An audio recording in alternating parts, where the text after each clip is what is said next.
Yo, yo, yo.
The public roadmap.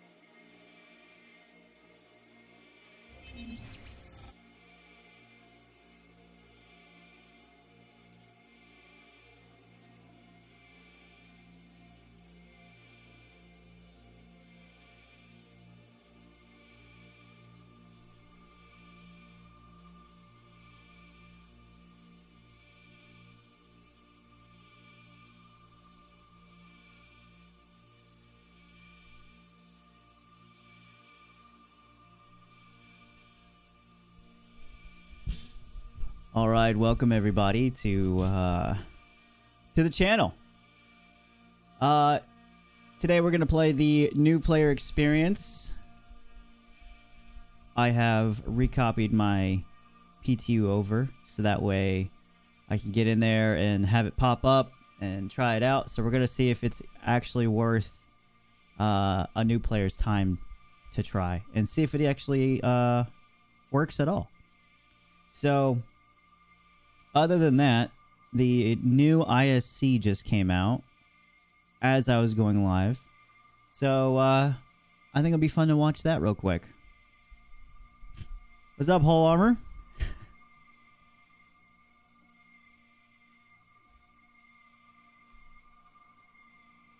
All right, let me stop that music. We'll bring it over here.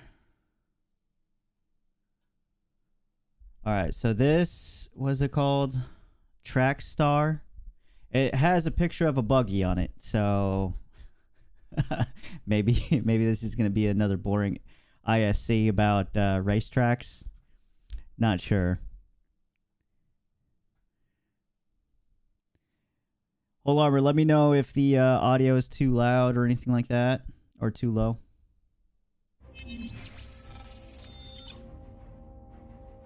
The public roadmap on the RobertSpaceIndustries.com website is the place to check out the new features, locations, gameplay systems, and technologies currently being developed for both Star Citizen and Squadron 42. But as with all things in game development, there are gaps, small breaks, quick moments when a single developer is forced to wait for another dependency to be finished before work on their primary or even secondary tasks may continue. Now, these happen at every game studio on every game project in development, but the stories of what fills these in-between moments, or ninja missions as animation director Steve Bender referred to them on last week's Star Citizen Live, are rarely, if ever, shared. Now, with the team heads down focusing on bringing Alpha 319 with its new content and continuing performance fixes to live servers within just the next 2 weeks, and the staggered development of Alpha 320 already well underway that we'll be exploring here as early as next week, we hope you'll indulge us this week, as we thought we'd dedicate this in-between ISC to one of those in-between tasks that get so often overlooked. One developer's work between tasks to build a sequel, an expansion, and a potential evolution to the Grey Cat PTV buggy tracks to fill additional convention centers when big events like Invictus aren't running. So here's Stefan Damerow with an update to his one-person crusade to bring more fun to Star Citizen's original, first-ever working vehicle. It's true, my hangar module peeps will remember. So for the first raid track, we thought of an interesting way to kind of fill up the convention center when there's no conventions happening there. So Martin kind of did this track for the Orison Convention Center with this kind of neon advertisement filled space and this track which you can race on with your PTV. And later it was kind of handed over to me to kind of just wrap it up, do the bug fixing and kind of just iron out the small problems so it can go live. And so our first racetrack was this kind of dark, moody space filled like up with neon advertisement lights, very kind of... So from what I'm hearing, it seems like they have different racetracks planned for the other convention centers, because what I thought they were just going to do is just copy and paste that one racetrack on Orison on all the other convention centers, but it seems like they're starting to lean towards maybe having different tracks. Commercialized space around the racetrack. So kind of after wrapping up the bug fixing of the first track, I moved on to some other tasks, but turned out that they kind of had just a bit of downtime in between, so we thought it would be a nice idea to just kind of make a second racetrack, since we have multiple convention centers, so there's definitely some space to fill there. And I started to build this second racetrack kind of using the base that Martin built for the first one. So it's still a work in progress. God bless everybody at CIG that makes this kind of stuff on their downtime. It's amazing, because we actually get that stuff. But let's take a look. So for this new track, obviously we want to kind of keep it different and create something new to give a bit of a different vibe compared to the previous one. So we took the same basis, which is all the racetrack pieces, but just kind of adjusted the stuff around it a bit. So first thing you notice is obviously it has kind of a different dressing around it, different style. So this one is this You know, I just had a thought because they it kind of reminded me of what they were doing here, putting actual like natural elements from the outside inside. Why don't they just bring the track outside, like have this on the lake or something like that, right? And to have this kind of like zoom through the city, and you would have like your first out in the open ground track other than the snake pit. I think that lake out there would be a great place for like a ground racetrack for like buggies and stuff. Snow-filled environment. Since this one will be placed on New Babbage, we thought it would be cool to kind of reflect that also on the interior a bit and just kind of get a bit of a different mood. So also the layout in here is different. So you still have the main hall where a lot of the racing takes place, but then you also move into these side sections, which you have usually for conventions. So we have this other big room here to kind of play around with and use the space to also create a bit of interesting section for the track. So from here you kind of just circle back into the main room again. We have this nice interesting circular room where we definitely want to put something eye-catchy and cool here, since it's kind of a prime spot for that. So you drive around here, and then it just leads you back into the kind of main hall again. So since I already mentioned the idea for the thematic dressing for this came kind of from Microtech, but also instantly ideas of how we can use this setting kind of popped up in my head. So for example, as you can see, this is this very kind of hazy, cold, bit foggy. You said you had one of these racetracks when you were little. I think it was Hot Wheels racetrack. That's what it looks like. This definitely looks like one of those automated little racetracks. I don't care for this set dressing. I think I like the other one better, but this track is definitely a lot larger and has a lot more to it than the original track. But I don't think they're anywhere close to done with this track, though.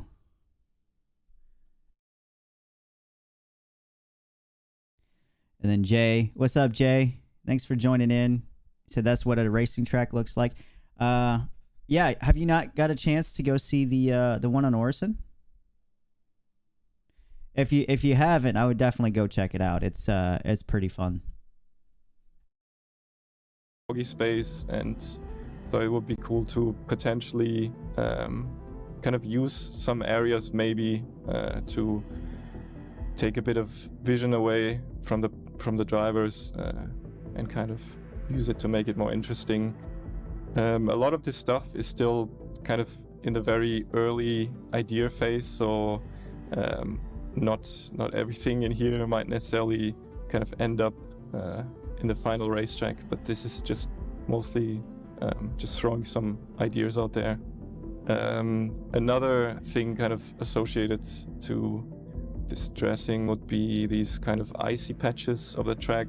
So on these ones, actually your vehicle like has different grip on the. As if we didn't have enough spinouts on the track already without ice. Now they're gonna add ice. It's gonna suck. It's gonna suck so bad. The vehicle handling in the game really needs a rework really bad. These racetracks are fun as they are, but my God, just to be able to recover from you spinning out or from anything in general on these tracks, it's like you got to start over. Either that or it busts your buggy up pretty bad and you got to walk on foot all the way back to the start.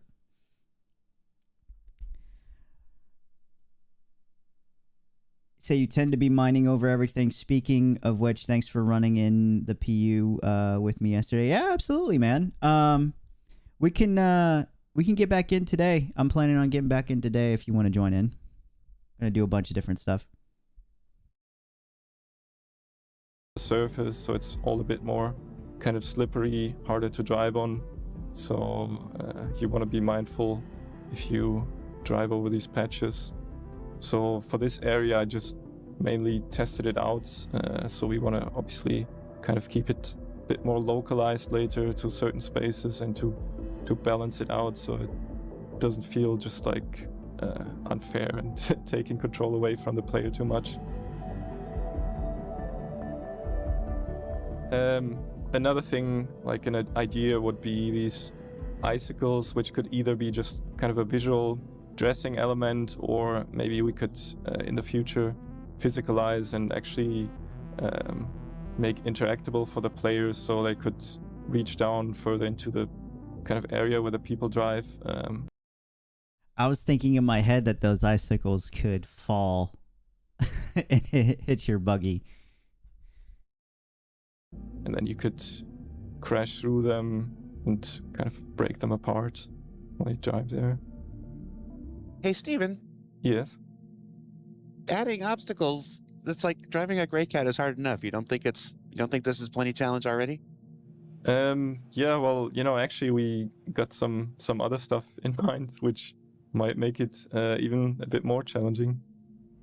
Let me show you what we got over here. So these are obviously all still in a very experimental stage. So these are for now just ideas which might or might not end up I love kind of it. in the final racetrack. So these ones are basically just these kind of moving obstacles which make it a bit harder to navigate and drive around. They're upside down though. Additionally, we have over here some stuff. What the hell? Like, for example, this one would be an idea that you kind of have this lift section on the track just to kind of make it a bit more interesting. So obviously you want to... This one right here on the left, that almost looks like they're trying to make... So this little grid that's moving, it almost looks like they're trying to make a... He might talk about it here in a minute. You know, one of those little things that you drive over and it like supercharges your speed, makes you go a little bit faster. That's what it almost looks like. Sure, let me know. I got my Cutlass this morning, doing mining runs right now. I think chaos equates to funny. It only adds to frustrations. I mean, when you're by yourself, it's not fun going through this kind of stuff. But if you're with your friends, at least in my experience, it's fine. It is not an excuse though for them to not rework the ground vehicle mechanics. They really need to redo it. Kind of make it onto the platform, be fast enough to race on, because otherwise you'll kind of just have to wait until next time the piece goes down for you and lets you go up there. Then another idea would be here, this kind of little jump pad. So if I just get into the PTV.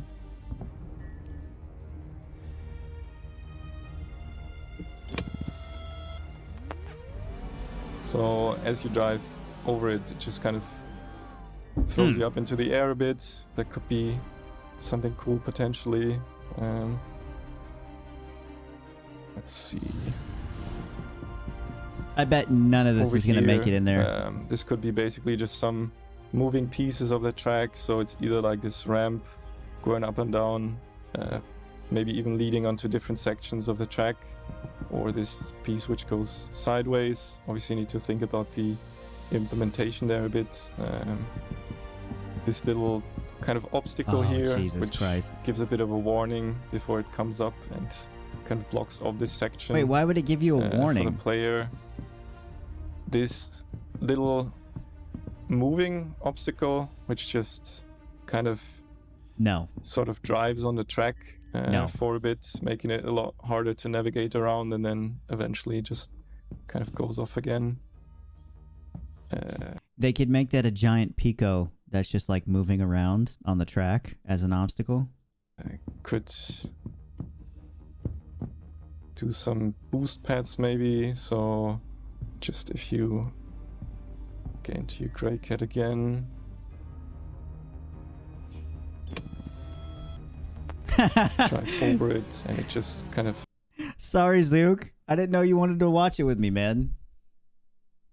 It's not that exciting anyway. It's just buggy stuff, you know? Hey, we're watching it now, though, Zook. gives you a little boost.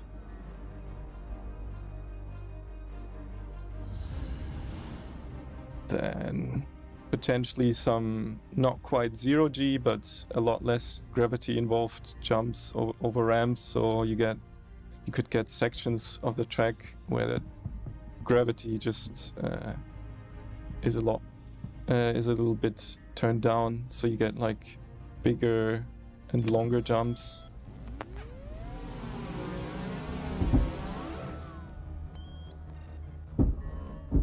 And you've been doing this in your spare time between tasks? Yeah, so this is kind of just an in-between task while there's downtime on the kind of bigger, more important stuff.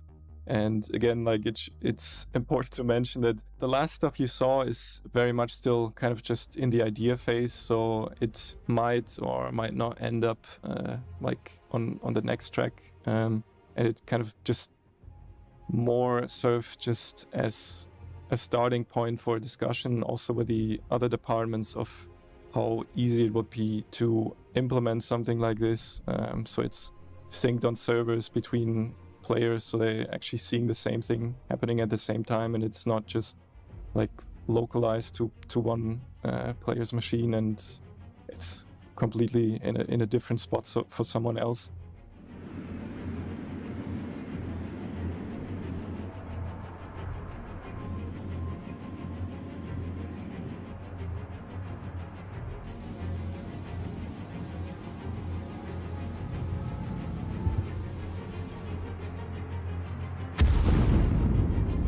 Yup. Thanks for watching. I gotta get back to my real work now. That last scene was So what an we learned accurate this week? representation We of learned real that life. in-between tasks are where individual developers can contribute fun and off-the-wall ideas to the game while waiting for dependencies to resolve. That one of the many ways this manifests is with quirky, buggy racetracks. And that Stefan Demrau, sole architect of this endeavor in his downtime, may have a rather sadistic side I hadn't anticipated after seeing some of those moving obstacles. Most developers do. Now remember to keep an eye out for Alpha 319 with its mining updates, salvage mission modules, tractor beam improvements, new Loreville, continuing performance improvements, and more as it makes its way through PTU into the live testing environment in the coming weeks. There's Invictus Launch Week immediately after that, and possibly some Jumptown thrown in the mix somewhere between now and then. No. I probably should have paid more attention in the meetings. For Inside Star Citizen, I'm Jared Huckabee. Thanks for letting us share our weekly behind-the-scenes look at the All right, we'll call that it right there. Just watched it. It was a good ISC. How was the new player experience? We're about to get into that right now. Right when I click off of this. So I'm going to go ahead and switch that over. People are going to be upset about the new Jumptown going into the live servers. They are not going to like that. I don't really see it. I mean, Jumptown doesn't really affect too much of the live servers from what I've seen. I could be wrong.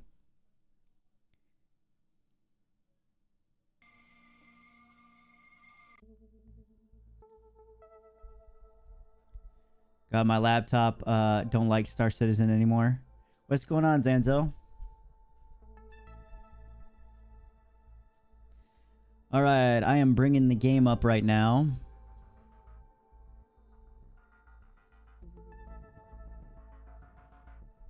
That new racetrack, though, I just feel like it's why would you bring the outside stuff inside? You know? Like, have some sort of theme that fits with Microtech, but don't have it just be outside assets brought inside. Because if you're gonna do that, you might as well just make a Microtech track outside in the elements, because the elements like give you natural obstacles that you could go around. You don't have to really put them in there.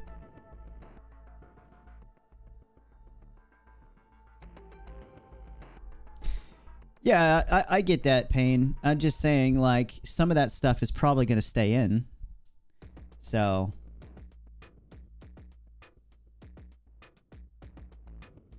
they play Mario Kart too much, that's what it is.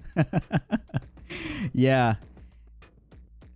The buggy tracks are the only thing they want to work on their own spare time.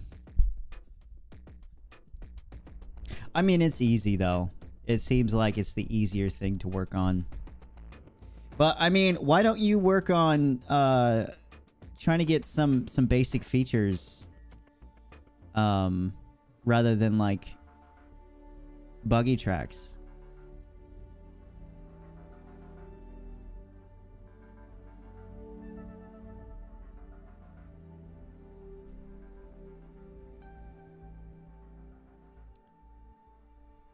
All right, I gotta turn off. I want to turn off the in-game audio.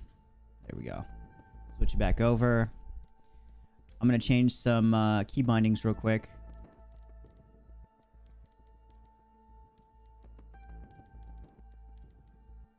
Before we move on to the new player experience.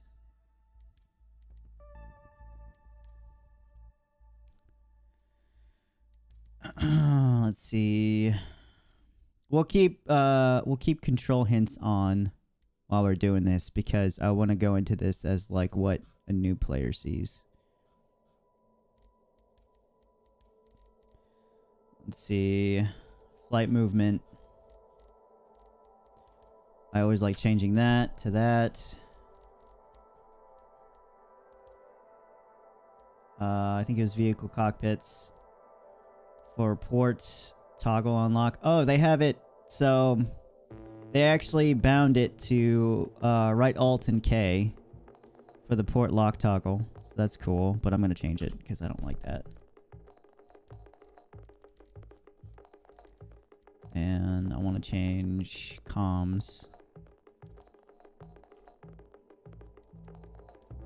Oop. There. All right. We're about to start it.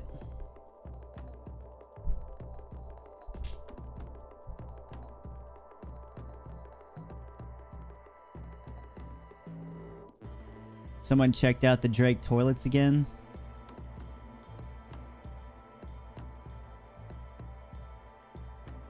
But yeah, so from 318 to 319, you were supposed to keep money. Or was it only from now and on?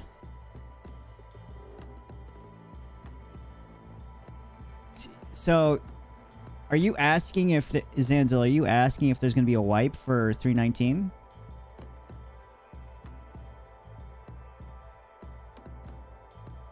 Zanzil, you're talking about the wipe that happened with 318.1. 318.1, there was a full wipe, and then .2, there was a partial wipe where it was just your in-game ships and stuff. You kept your rep. You're supposed to keep your rep and your money, but some people got their rep wiped.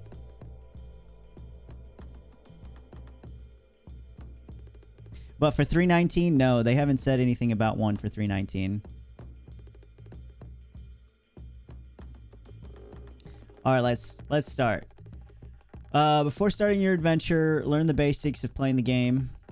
Playing through the tutorial will automatically set your primary residence to Area 18. You will also be unable to access your purchased ships until you have completed the tutorial. Duration is 30 minutes. All right, let's start it.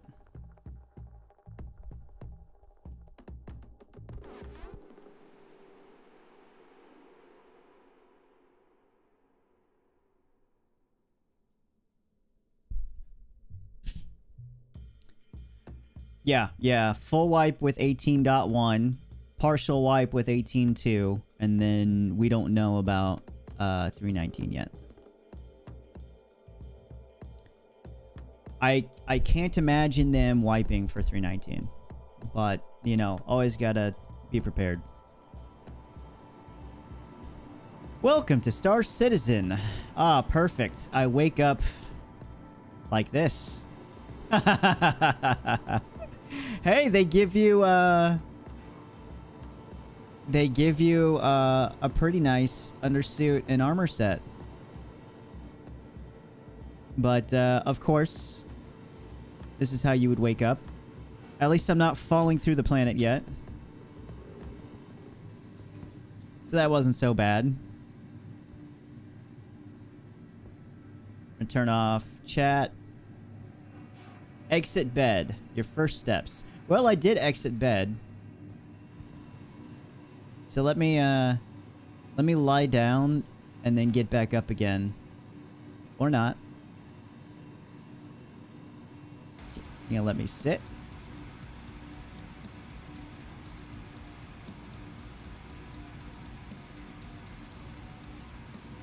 Okay.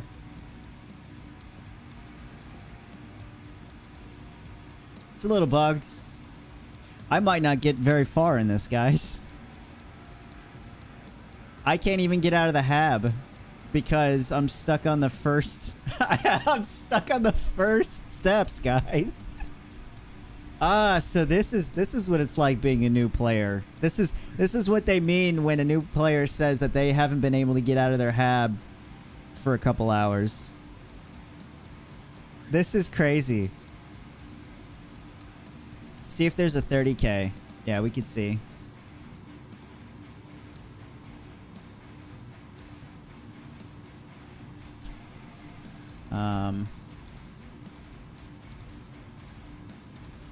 It doesn't look like it.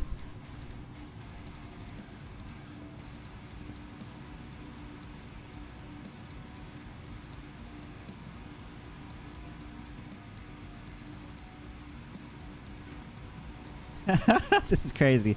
Okay, I'm gonna go ahead and go back to the main menu and see if we can get back into the new player experience from there.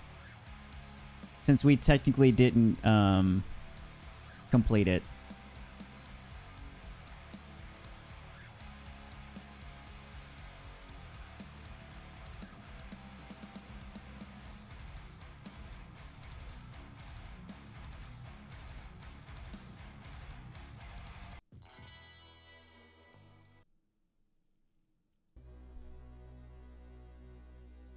Oh, Shadow, what's up, man? You ran it yesterday and it was a bit clunky. Yeah, I couldn't even get out, get past the bed part. All right, here we go. Second try. Hold on. Let me, well, yeah, let me, I'll just do Australia. I always have good luck with Australia, so.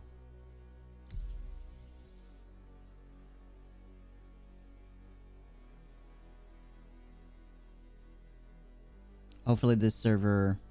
I don't know if it's actually has anything to do with the server.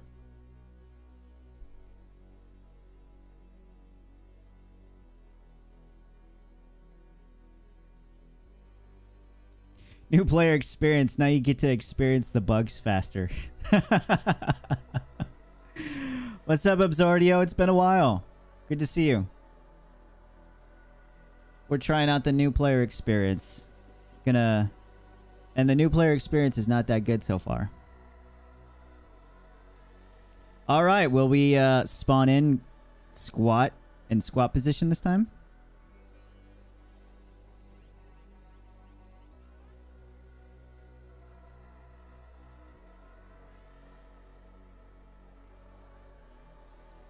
Whole C, bro. I know.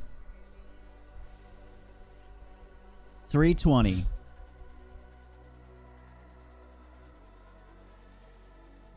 We can look at that too. If the new player experience ends up like I can't get anywhere and it gets pretty bugged, then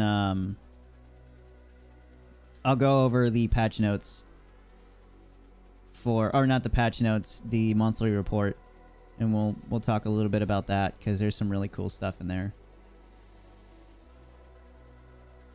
Wow. You know, this might be a very short stream if this stuff doesn't work. I'm willing to give it a good shot, though.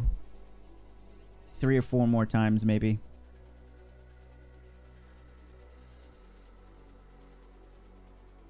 Yeah, end of the year for 320.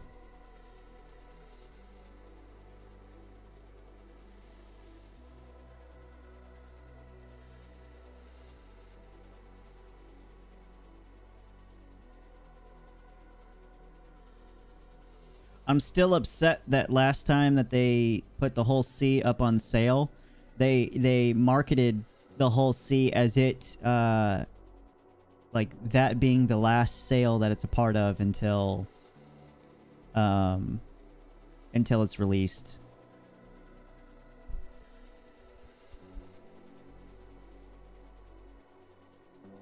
Because that won't be the case.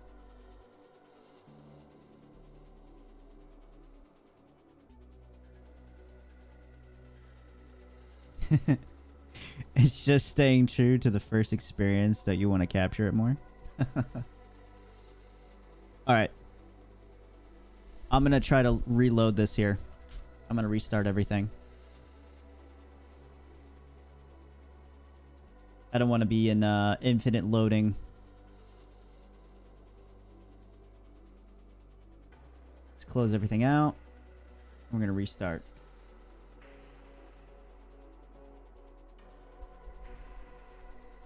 Hey, what's up, Zanzil? So do tell me if there's a little too much noise from the fans. I don't hear anything at the moment. Oh, don't worry, you might in a little bit once they actually start. Oh, okay. Touche.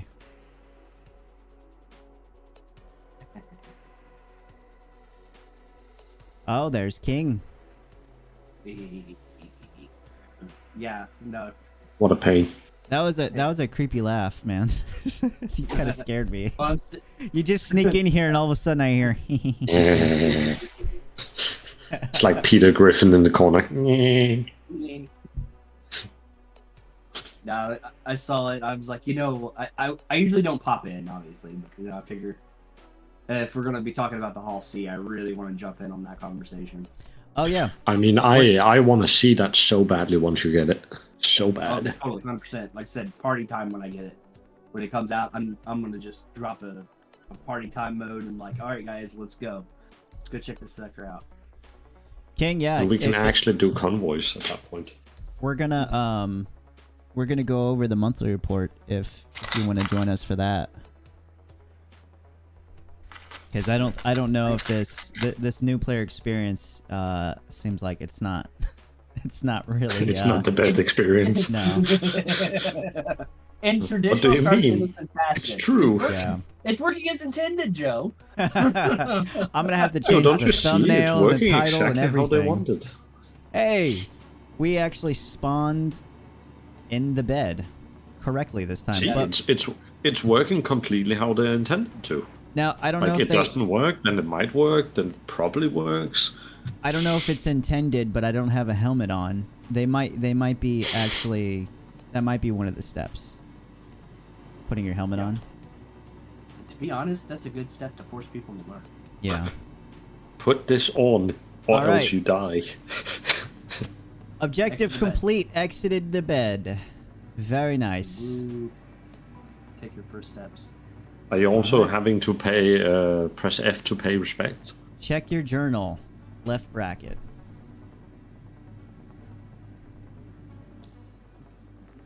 All right, we checked our journal. Open your Moby glass and okay. Well, let's see. That's not your journal. Your journal's at the bottom. Hey, I completed it. Relax, buddy.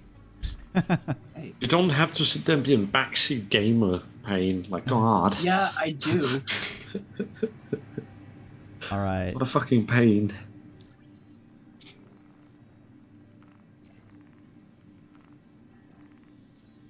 Drink water to replenish your thirst and eat food to replenish your hunger. Oh yeah, good luck with that. How do I do that though? How do I do that, game? Well, Game? it's got objective markers. It's got objective markers. Oh, you're right. Oh wow, I thought it was gonna already be in my inventory. It was so good at showing him what he needed to do that he actually didn't follow it. Okay, I grabbed it. What would you like me to do? Shove it in your face home. I don't know. You grabbed the wrong thing. It says eat Star food. Citizen. Star Citizen. I don't know how to drink water. You should. It'd be hilarious if your character just like slams it into his forehead. Legitimately, like this is what a new player. Pain. It's like the character puts it up to the mouth, but the water just falls down. All right, we'll do it. We're just gonna do it. But a new player is not gonna know how to drink, so. Yeah. Wait, actually, look at the right hand side. It doesn't stay up. Okay, that's only if I have my the left mouse button held down already. When I let go of it, look at it. It just says interact mode F. Mm-hmm. So before it wasn't telling me anything, and I can't put this away. But let me go ahead and Just drop it. This is now glued to my hands. Oh, so when you pick it up, he automatically eats it. I didn't have to do anything. So maybe he's supposed to automatically drink the water. That doesn't work in the game like that. I know. I mean, Pain. Just even that you can eat and drink is already, like, pushing it. Okay. Leave the hab. How do I leave the hab, though? I will. Interaction mode. Thank you for telling me. Oh, it's just this quick press. Tells you tap it. All right, take the elevator to the ground floor. It's the other way. What's a ground floor? Shit. This is Star Citizen. Ground floors are made up. I mean, if you're in space, would there even be a ground floor? Well, you're on a planet though. In space, only if you're in a ship, but it wouldn't be ground floor. Mm-mm. It would be like It would be main floor. main floor, yeah. Or bottom of deck. All right, I am at ground floor. View the area map. Oh, that's There's nice. Oh wow. Oh, wow. I have Okay. viewed it. Oh, that's new. That's cool. Actually, it's been around for a bit. I don't fucking It's just normally we run past it because we know where we're going. Oh, look at Yeah. that. Head to Cubby Blast. Your first purchase. Baby's first purchase, guys. Wow. Okay. I think for a rough start, it's actually going okay. They just gotta polish it up a little bit. Yeah. I'm supposed to visit 2 kiosks. Excuse me? No, I think. No, I it's know, all of them are I know, marked. I know, guys. Come on, I know. I'm kidding. See, you're dealing with 2 like tech support thinking people. Okay. Oh, it didn't tell me what to buy though. It just said okay. make your first purchase. I don't know what to buy. What do I need there, game? Yeah, they Let should it think for a second. Damn. just buy like some underwear or something. Yeah, I don't even have to. Well, technically, all you got to do is visit the terminal and not buy anything. Yep. I'll buy a weapon. Yeah, I think. I'll the buy improvement area P4A4. here is definitely- Yeah, the improvement area here should be like just buy this simple thing, like Just buy a Buy weapon. this Buy an helmet. arc light weapon, right? Like Yeah. arc light pistol. something. You should literally just buy your first pistol. then. But it also needs to tell you, go to attachments to buy ammo. Don't forget to buy ammo for it, because you're not gonna automatically, have anything for it. Oh, you know what? The chat's actually bringing up a good point. Well, Shadow. Oh, helmet. Yeah, it should tell you to buy a helmet. If you start with no helmet, that's what it should be doing. Buy a helmet. And you know what's funny? I have all my starting stuff. So, like, from being 3 years in the game, don't know if you have a I have helmet. a lot of stuff built up. Well, I let's don't go. think you have a helmet. We'll go ahead and buy a helmet. We'll go ahead and buy a helmet.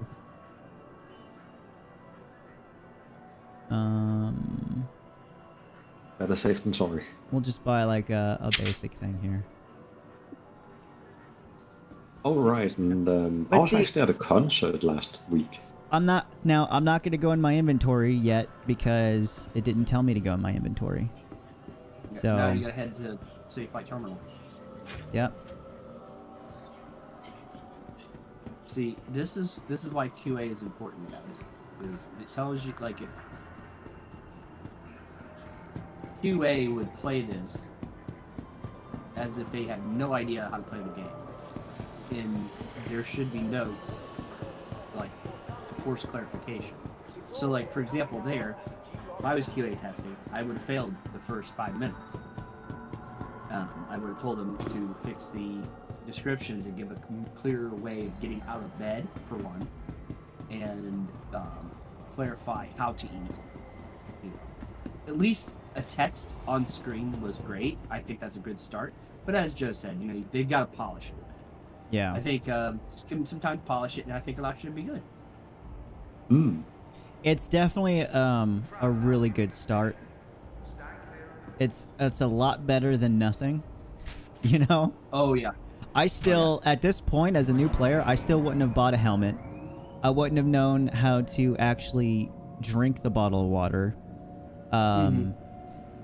You know, I wouldn't have anything, there's no mention of the inventory system yet, so I wouldn't even know how to do that. I don't know how to equip anything. I bought stuff, but how do I get to it, right? Yeah. See, all of these things, I'm kind of the wrong person to be sitting watching this because I'm one of those, like, I just need the bare bone minimum. That's it. The rest I want to figure out myself. Wait, are those new clouds? Yes, they finally put volumetric clouds into Microtech. Or not Microtech, RCorp. Fuck. I was going to say, Joe, Microtech was the first place to have them. I know. I know. Hey, are the... Dude, it they look completely good. transformed RCorp, by the way. It's a completely new place. Oh, 100%.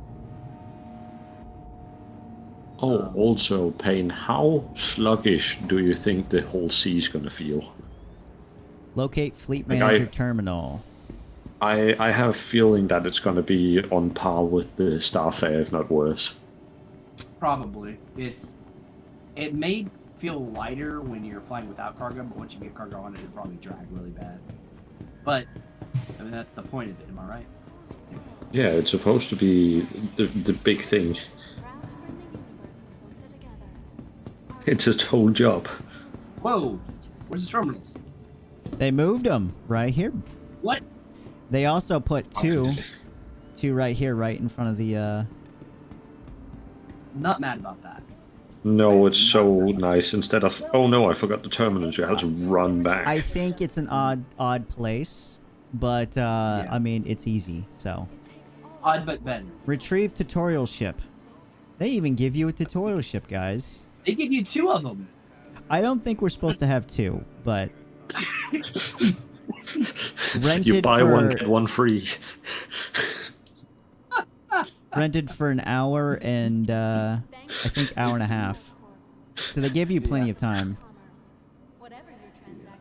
That's amazing. I'm still saying that it's buy one, get one free. Right. It's a BOGO.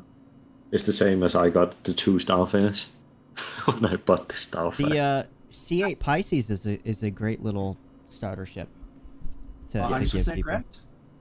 Yeah, I'm glad they didn't give an Aurora. Yes, God, no. Zook is throwing a fit right now because you said that. I mean, I'm with Payne on this one. Aurora can go away. Yeah. I think It this belongs is the to the part, scrap. This is the part where they need to explain insurance to the new player, I think. Thank you. Yeah. Because they're like, At least wait, something why like do I have to deliver the ship? Why do I have to expedite a claim, or why do I gotta request delivery? Right now, it's Yeah. seems like it's having issues delivering I it. like that.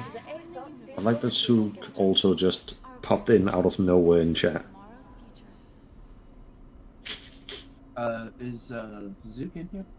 Yeah, he's been in the chat for a little bit. Yeah, asking about joining the VC if he can join. Oh, yeah, If he can join. Zook, come on in, man. Come join us. It's in the. Yeah. You know where it's at, right? Is he even in the org? I think he's. No. I think he is. I'm pretty sure. Vehicle I pinged him. selected. Stand by. Your Okay. vehicle has been delivered There to you the are. following location. Well, you're He in said the no. Discord. Hangar 2. Please visit us again. Take elevator to the tutorial ship's hangar. Need to take the elevator.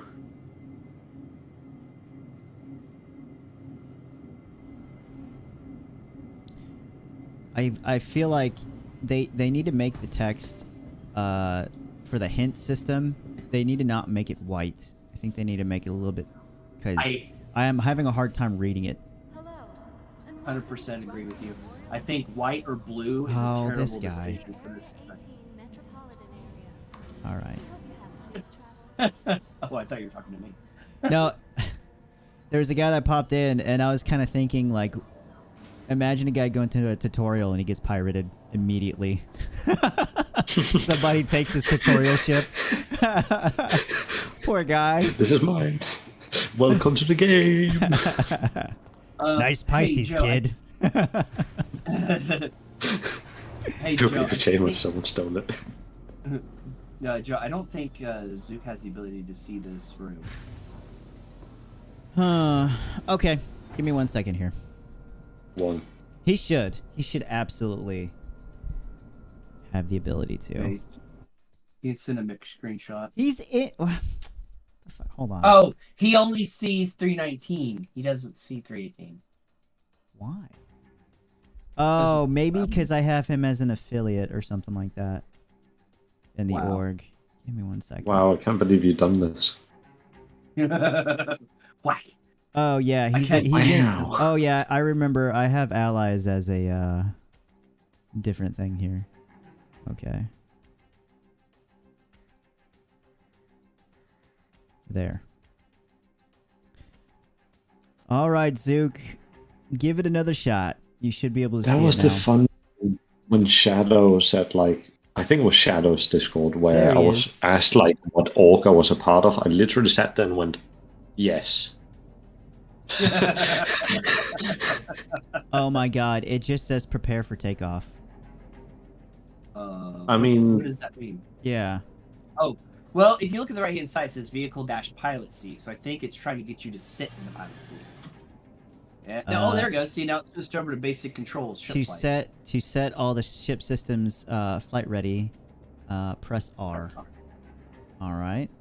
Contact air traffic control / I like how it, even though you set it to your own key binding, it tells you what your key binding is set to currently.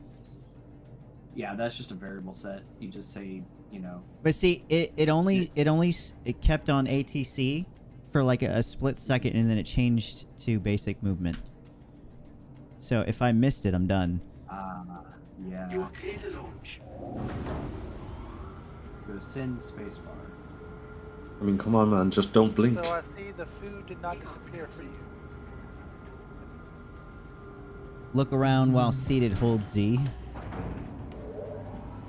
Very You know nice. what? I'm glad they put that in there. I'm really glad they put that in there because when that first happened to me and I couldn't pilot my ship, I was sitting here freaking out like, why am I looking around? It took me like 10 minutes to figure out which button it was. Oh, Payne, what about the right shift? When you accidentally hit that, and you're like, Oh god. why is nothing moving? Okay, so I am out of the hangar, and nothing's updating. Maybe I gotta fly it out a Thank little you. bit. And please visit again. Oh yeah, probably. There we go. Follow the checkpoints out of Area 18. It hasn't. I don't. Oh, landing gear. Finally. All right, press Oh, N that's for the landing old- gear. That's the old that's the old approach path. Yeah, it is. I was literally thinking the same thing. I do want to show you guys this. Look how beat up my.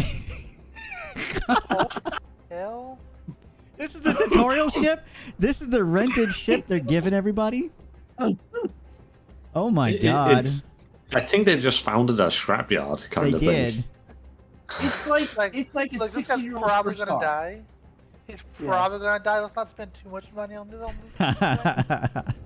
It's like baby's first car, right? Like Yeah. you get the crappiest car you can find so they can wreck it.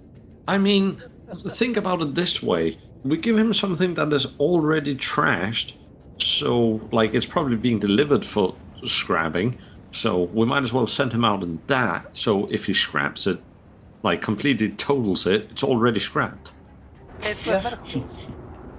Yeah, pay medical bills. You signed a waiver before flying. Jay said it right. It's covered in rust holes and wait, it has care. No, I actually had a similar thing happen with my M50. Velocity, Even with mouse happening wheel. Slow down to engage your brakes. Press X. Cruise there's brakes? control. That's right, Joe. The ship has brakes. Yeah. Use them sometimes. Make sure you change out your brake pads, everybody, on your ships. It's very important. Yeah, I watched a YouTube video, what was it, the other day, yesterday or the other day, and it goes, this dude drilled holes in his disc rotors. Like, he just drilled holes through it the whole way through. And I was watching the Hold mechanic go, shift. why? And then they did a demonstration of what happened, and it shredded the rotor plate, like, just like shattered. The guy was claiming it would make your braking better because it allowed air through it. What's the logic behind that? Yes.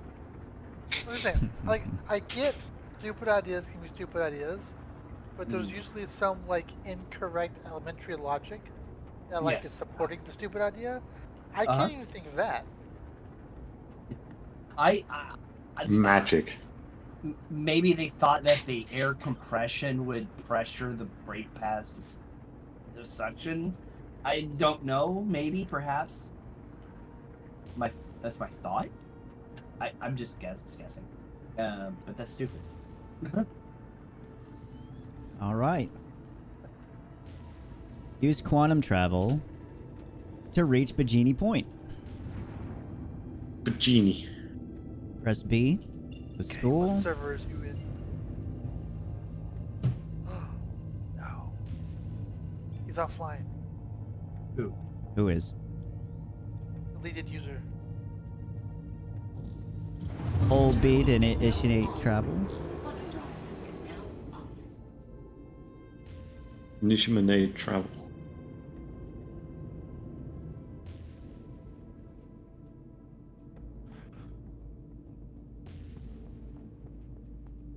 I think Bajini was the first station I was at.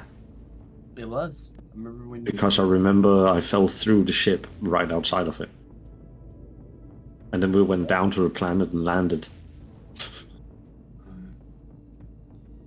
Zook Zemimi.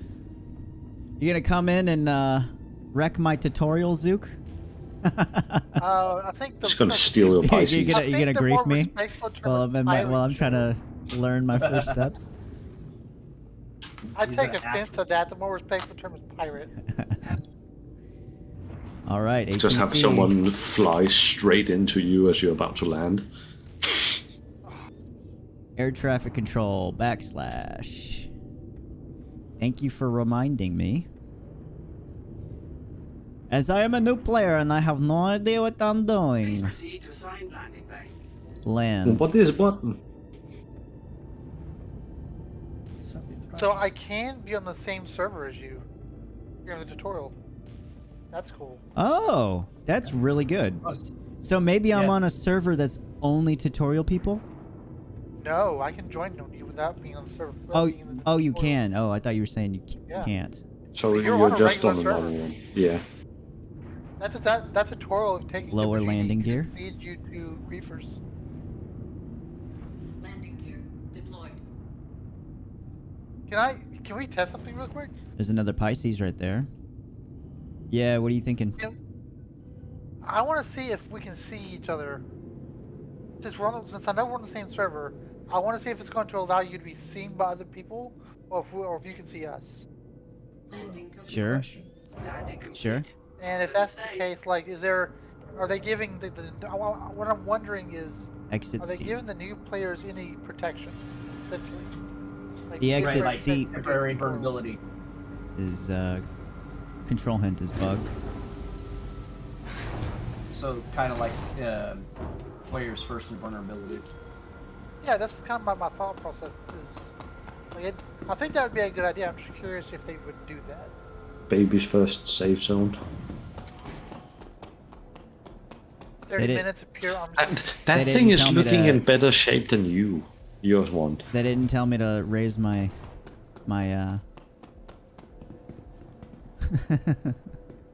Joe, that one that was crashed into the ground behind you looked in better shape than your one. Yeah, I agree. Oh my goodness. This patch is running so smooth. I love it. Take elevator to access station lobby.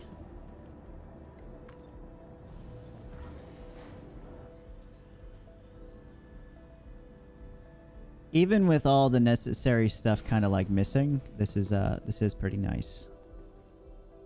Still gonna exit my Store game the and just tutorial watch. ship at Bajini Point. Welcome to the ASOP vehicle retrieval Use the system. terminals to store the tutorial ship. Once completed, it will be accessed in your own ships from your fleet manager.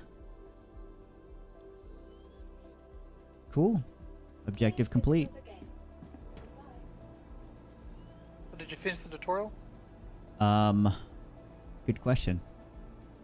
I can now only imagine it going. Oh, they give you 15,000 UEC for doing the tutorial, guys. Dope. That's nice. Little extra starting cash. Good on them. Yeah. Dead serious. Good on them. You can buy a that's so weapon, many. buy some ammo, buy some armor. You could buy a weapon module on your ship, to be honest. Yeah. All right. Nice. Yeah. Well, that was the new player experience. That was pretty cool. Oh damn. I'd give it a I 6 was of wanting 10. to test that. I mean, once they fix the issues and they add a couple more things in there, then yeah, that's I'm just actually happy gonna that be they really actually helpful. reward you for doing like any of this, because there's so many games where it's like tutorial and now you did it and now you just go away. Did Zeros's F2 button work? F2 button. Yeah. Yeah, to bring him to the start map directly. I just did it. My F2 does not work. Yay. Yep, it's My working for F1 me. does. Okay, that's weird. Okay. How do you guys feel about going over some of the monthly report stuff? Yeah, we can. I gotta step away for a second. Work. I still had to go over. I'm up for it.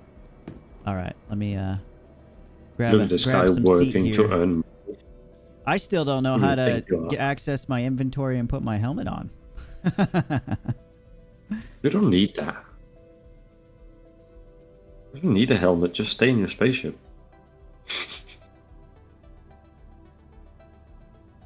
Live in the spaceship, become Never the land on a spaceship. pad. Never go to a moon. God forbid, don't try to escape prison. Let's see. Where's this bad boy at?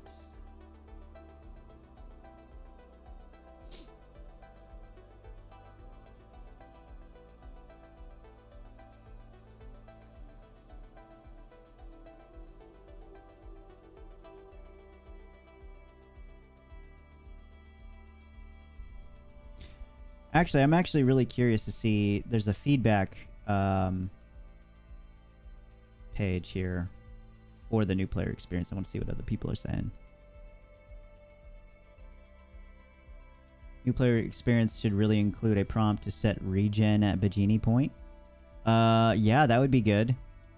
Go through regen and more about insurance and how to use the clinic. Maybe buy your first med pen and med gun at that, and then it needs to extend also to. I mean, this is obviously probably going to come later on because they just added the first 30 minutes. But yeah, it needs to go into like cargo decks and refineries and eventually.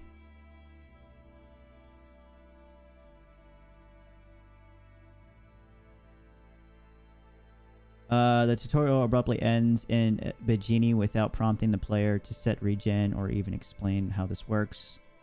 I don't think it's meant to be go that far yet.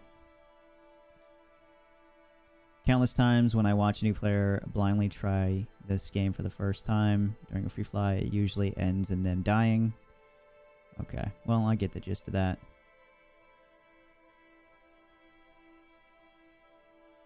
Bunch of people asking why Pagini. Pretty good introduction for new players. Follow much of what I normally do as a guide. It's a balance of introducing them to the basics and not overloading them with too much info in one go. New player. I can agree with that. I got a random Pisces out here. Power Watch. Oh, his Pisces is beat up too. While in the hab, I would introduce external camera and Mobi glass systems. I agree with that. After buying does not. After buying an item in the new shop, introduce them to the inventory. Yep, we talked about that. Also have the player don a helmet. Yeah, I don't know why they skipped that part. Once finished drinking the bottle of water in the hab, new players are walking around with empty bottles of water in their hands with only get to drop due to other interaction. That's true. How to place items and discards the bottle. That's, you know, this is when they should be like, please dispose of the water bottle in the proper receptacle. And they have like a little trash can. They should actually give you a small bit of money for actually putting it in the trash can. Just one UEC. When landing at Bajini Point, the tip to leave your seat doesn't correctly show the shortcut. Yep, we ran into that as well. Yep, drinking water bottle had no interaction. So everybody was experiencing the same things that we ran into.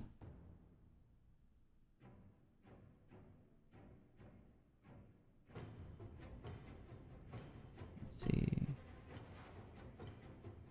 Tutorial didn't show how to open hangar doors. Yes, it did.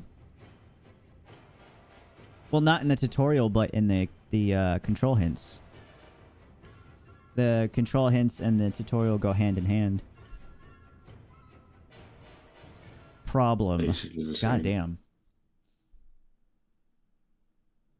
Directed to buy a helmet. Very vague in directing how to deliver the ship. Not really. I felt like it explained it.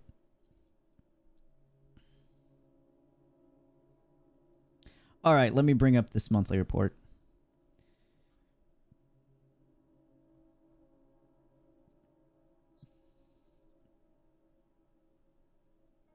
What's up, fellas?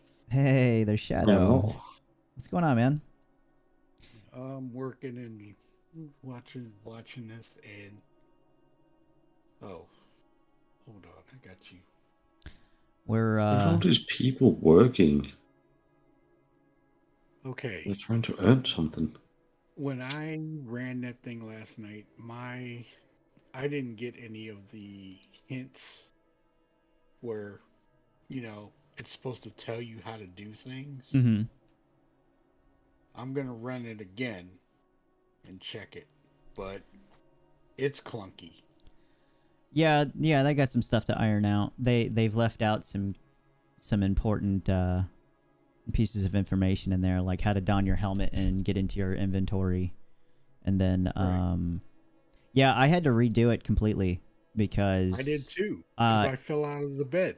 It didn't even spawn me in the bed. It had me crouching on top of it. And so because of that, it never let me get back into bed to complete that part of the tutorial. Yeah. So I had to close out. Well, I died. Yeah. Yeah. and then I had to restart it because I couldn't go get back in the hab to go do the drink and water. Yeah. I think if they're going to sit down and optimize anything, they need to always be on top of making sure the tutorial is like on point, because new players already getting frustrated within the tutorial, they're not going to want to play like if they can't get past the tutorial, then why would they keep going and playing the game? Yeah, they're not going to play it.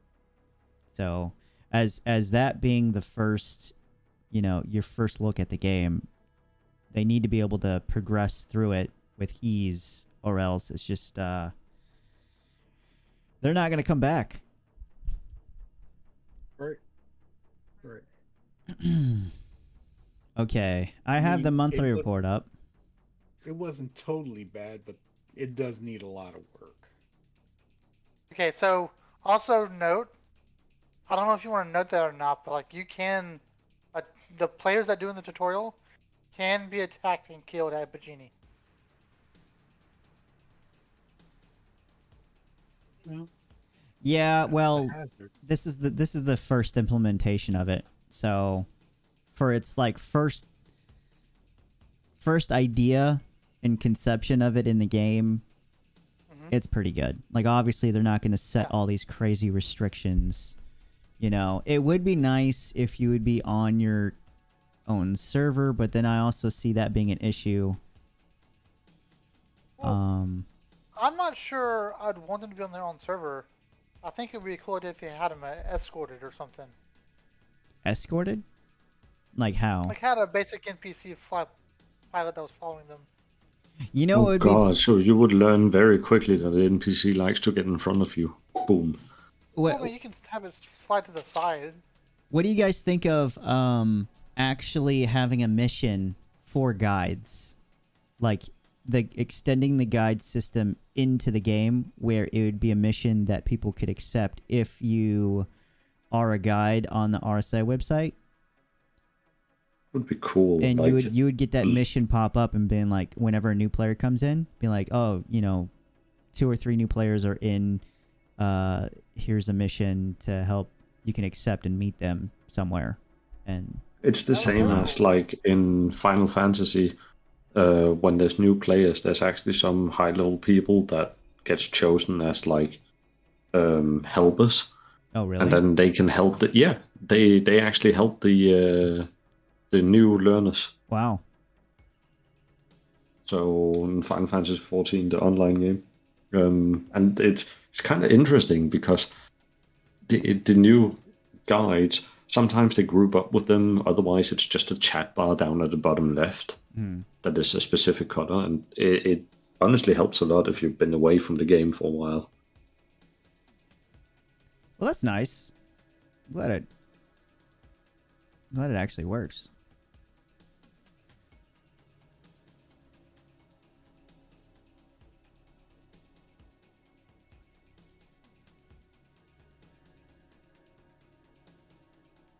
Okay, doing a high-speed eject by Bajini.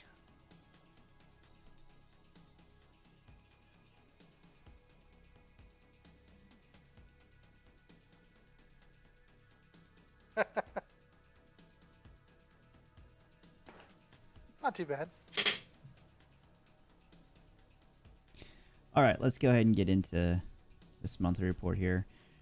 I'm going to kind of skim through some stuff, and if you guys see anything you want to talk about, let me know. And if I missed anything interesting. Seemed like every little part had something interesting in it this time.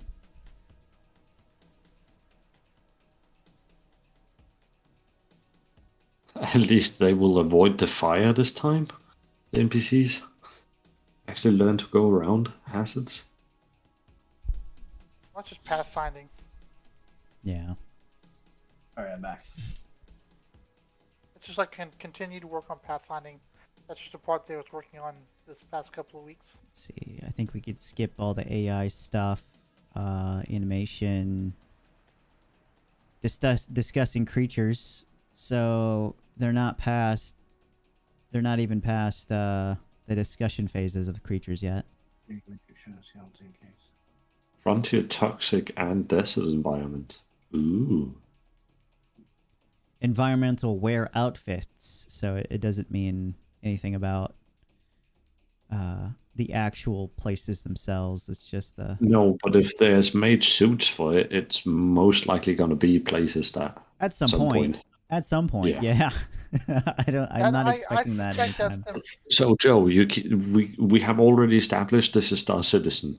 It's going to be at some point for basically 90% of the stuff we're talking about. I suspect that's going to be Pyro, though, is the thing. Like that. Yeah. There's supposed to be some severe environments in Pyro, so it makes sense that they're developing stuff to help us and NPCs survive in Pyro. Well, also the new sand caves, when they were talking about that, they were showing off all the different types of caves that they can have, and there was like some acidic ones, and you know, others. But the A1 in the Lodo phase, I can't wait. Okay, so ship art, final art pass on all vehicles, and all new vehicle. And the LOD0 art pass began on one of its variants. I think this right here might be talking about the Fury. Yeah. Yeah. Another new ship pass, white box stage for upcoming review is completed. Okay. Team wrapped up the RSI Lynx rover, so that's done. And they did confirm that'll be in 3.19, so that's good. Yep, that was the confirmed in the roadmap. Mm-hmm. LOD pass on the Argo SRV. There you go, Shadow. There's your baby. So that's probably gonna be 320. Pain, what if the whole sea can get so heavy that it actually needs an Argo SRV to help it? I don't know about that. If you that get would into, be amazing. I mean, we're gonna have to see how it handles if it's fully you know, completely loaded up to the brim with SCU boxes, and see how it acts in atmosphere. That'd be kind of fun. Yeah. But they got a support pass for tractor beams began, which includes retrofitting the new vehicle tractor beam onto existing supported chips. It also involves ensuring that all valid components can be removed from the FPS tractor beam. So that means that as soon as that tractor beam is done, the Caterpillar and all of those will have it. And I'm kind of sure that I mean, that's kind of what they said there. Can I ask you to reread that one? Is it saying that all valid components can be pulled off support by pass, the tractor beam or from the tractor beam? Support pass for tractor beams began, which includes retrofitting the new vehicle tractor beam onto existing supported chips. Existing supported chips. Making sure it can be pulled off of the existing supporting ships. Yeah. As a mount. Gotcha. Yeah. Yep. It also involves components can be removed from tractor beams. Just want my tractor beams to be done so we can get the dam expands and stuff. Yeah, I watched a video. Oh, I'm sorry. Go ahead. I was gonna say I watched a video where a guy was pulling off the mole.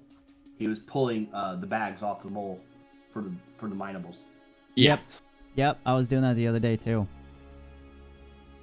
The mole, not the raft, but the mole and the prospector. But you can't sell those saddlebags yet, so I don't know when they're going to implement that. And we're going to need the ability to actually buy them as well, so that way we can resupply them, or else you're going to need another freelancer or another mole there to switch. I need to be able to put a cutlass black full of saddlebags and bring it to the field. I mean, the mole was supposed to have, 20 inside of it? What? 20 what? What are you talking about? It's supposed to have, so you know those bags that you fill up? Yeah.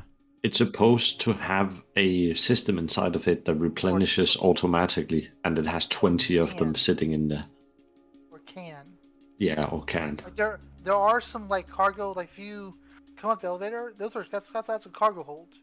In theory, you could have boxes of those expandable containers that can be stored in that cargo hold and could be sent out or auto-loaded or whatever. If that makes sense. Yeah, I think that was the original intent. makes sense to me. Okay, so this is something that I realized for the first time the other day when I accepted a salvage claim mission that was a freelancer, and I noticed that it had absolutely no component bays that you could interact with, and so it's good that it's in the monthly report here addressing that. A component bay pass continued on the MISC freelancer, which progressed to the LOD 0 and final art phase. And the there's a lot of them. What was that? Like there's a lot of them. It's not just a freelancer. The Hammerhead doesn't have it. The Connie doesn't have it. Oh, yeah. The Spy doesn't have it. Yeah. No, well, my point in bringing that up is the fact that they actually have a mission that brings you to the freelancer to salvage it. And it's kind of important that they need to get, if they're going to have a mission for that specific ship, they need to be able to give you the component bay access. Yeah. Crusader A1 Spirit continued through LOD 0 phase, passing the gray box review gate.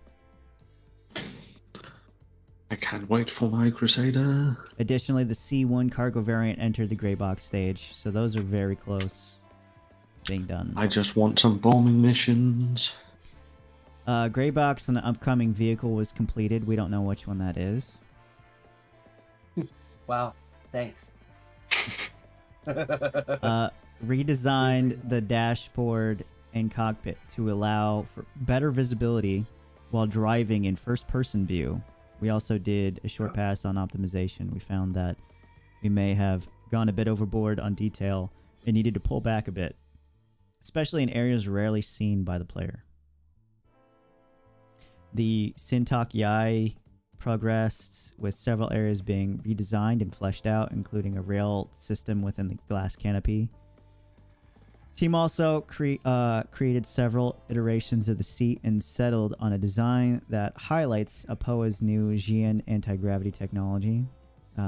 Progressed on the new dashboard to further push the use of alien tech. Good stuff for anybody. I'm not too hyped on that one, but we'll see. Let's see. Do we want to read engine stuff? There's some Gen 12 renderer stuff. Team ported last remaining legacy rendering passes to the new API. They also began deleting the no longer needed legacy code. I thought they said almost this exact same line in some monthly reports a couple ones ago. Don't worry about it. But sometimes dependencies exist that you weren't aware of, and so they'll have to stop, get everything ported, verify it works. Sometimes you just miss what's being used by a legacy system. I mean, okay. Okay. It just happens. Memory management. I feel like let's be developed an internal tool to better analyze memory usage. Okay. See. Actually, Payne, exactly on that point you just said there, I'm coding at the moment in my classes.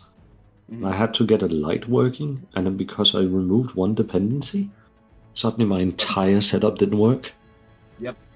Because of a lamp. Lamp. All right, what else we got here? The entity lifetime system, which is pretty important, was also updated to allow the designers to specify areas with different rules. For example, adding aggressive cleanup in areas where gameplay is important. Like hangars, various bug fixes and optimizations were completed too. So that's important. This right here, having different rules for specific areas. I thought they already had something like this in here, but I'm glad it's in there now. So you're that telling me Xeno threat. Yeah. So you're telling me that we're not going to have a bajillion bottles in space stations anymore? Right. Let's hope. Let's hope. One second. Yeah, Or major like landing med zones, guns. major landing zones, and like mission areas, and then the space stations should be aggressive, I think. Let's see, physics team. Oh, physics team added winch support to the rope system, which we don't even have right now. Which allows them to switch between fixed and pulley attachments. That's pretty cool. I didn't even know we were getting a winch system. We made this even better, but we don't even have it. But Trust me, guys, it. you haven't even seen the rope system yet, but we've added something to it, and it's pretty cool. Just imagine, you know, use your imagination, and it'll be. I'm sure you'll get it. We did a thing that you haven't seen, but we did it. And also, while you're imagining it, imagine it with no bugs, because that'll help us greatly.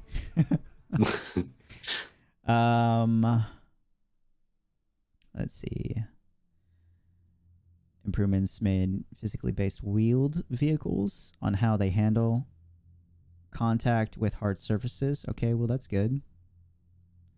That's good. Arena Commander. Do we want to really read that? Not really. Yeah, let's skip Arena Commander. It's kind of self-explanatory. They're just adding a couple Pew, new pew. maps. So I kind of glanced over it. They're adding a new map and just made some bug fixes to it. Characters and weapons. Okay, oh yeah, here's the EVA fuel stuff. Team began adding EVA fuel to the actor loadout. When implemented, players will use fuel as a accelerate or decelerate while free roaming in zero gravity. If fuel runs out, they can use their oxygen supply as a low-grade emergency supplement to get them to safety. However, jumping from surface to surface using the new zero-G traversal system will not use fuel, making it a viable option for players traveling without thrusters or that are low on fuel. The multi-tool tractor beam can also be used to navigate environments without gravity too. We already have that. So that's cool. Flag ammunition? I don't have too much to say about that, but we saw that for anybody in the chat that hasn't seen it, we actually saw it in the CitizenCon. They showed it off in Squadron 42. Yeah, flak ammunition. We're getting a lot of different ammunition types. So flak isn't the only one. We're getting like plasma and I'm now sitting here thinking that if you want an anti-small ship, you put a hammerhead with just flak. Yeah, or you can. I could see you being able to put flak ammunition into like a Centurion or something, and using that at like Jumptown as a. Or a hammerhead, not a hammerhead, a Hurricane. I was wondering if you could do flak on the front nose gun of a Harbinger. Harbinger? There's 5. That would be... You can already do that now, because the C-788 is already kind of a flak cannon, and it's already in the game. It doesn't work as a flak, though. It does. It works more of a high explosive, more than flak. Difference being... high explosive is an explosion around the area where it explodes. Flak is you shoot it nearby, it explodes and sends shrapnel around. Oh, I've never seen a game that did flak cannons quote unquote accurate and having like shrapnel fly out. I suspect the flak would probably still be some kind of an explosion. That's just because it's easier to like make and easier to like virtualize and project and everything. I know War Thunder actually does flak ammunition correctly. The very few times War Thunder. They actually got it somewhat down with flak ammunition. So when you shoot it close by, the shell explodes and sends random damage points out, kind of thing. Yeah, so I'll read what it says. It says, generates a single projectile that on explosion breaks into additional projectiles that fire in random directions. Part of this included they're doing it right. implementing the option to add a proximity trigger to any projectile. Ooh. Yeah, I like that's what I see as a flag. Flag is normally proximity triggered People or timed. that should be fun for people that have joysticks. Shooting that thing.